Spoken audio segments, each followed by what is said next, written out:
सेवाभावी उपक्रमाला हातभार लावावा।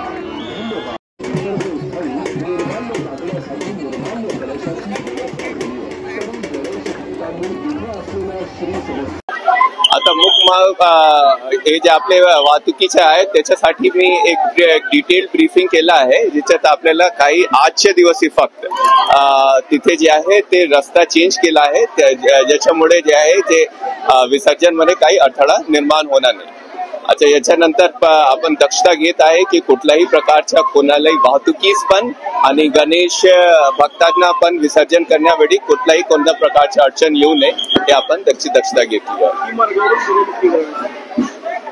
किती मार्गावरून मिरवणूक निघणार? ते साधारणतः असे जर आपण केले तो टोटल आपण सिटीला 8 ते 9 याच्यात विभागात आपण त्यांना डिवाइड केलेला आहे आणि असे छोटे छोटे मिरवणूक तो घरगुती जे आहे ते सगळे मार्गावर आहेत।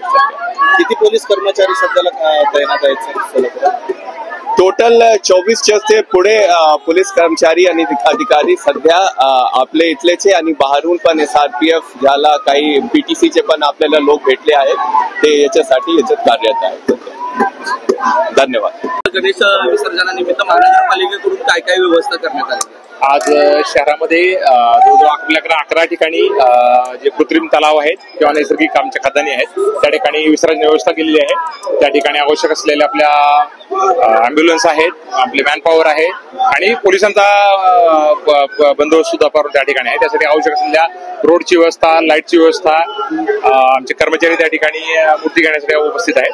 त्याचबरोबर 80 ठिकाणी आमचे संकलन केंद्र आहेत। सर्व नागरिकांना आव्हान आहे की आपल्या जवळच्या संकलन केंद्रामध्ये किंवा जे कृत्रिम कुंड आहे त्या ठिकाणी येऊन आपल्या लवकरात लवकर आपल्या गणरायांच्या मूर्तीचं विसर्जन करावं आणि आमच्या महानगरपालिका सहकार्य करावं। सर, आतापर्यंत किती म्हणजे संकलन केंद्राला तुम्ही भेटी दिल्यात? सध्या जवळजवळ एक 7-8 ठिकाणी आम्ही भेटी दिलेल्या आहेत। दिवसभर आज रात्री उशिरापर्यंत आमचं काम सुरू राहणार आहे, भेटी सुद्धा देत राहणार आहे। तर काही अडचण असल्यास आमच्या प्रत्येक ठिकाणी आम्ही एक आमचे क्लास 1 किंवा क्लास 2 दर्जाचे अधिकारी दिलेले आहेत, त्यांच्याकडे लेखी स्वरूपात किंवा तोंडी आम्हाला कंप्लेंट करू शकता काही अडचण असल्यास। धन्यवाद।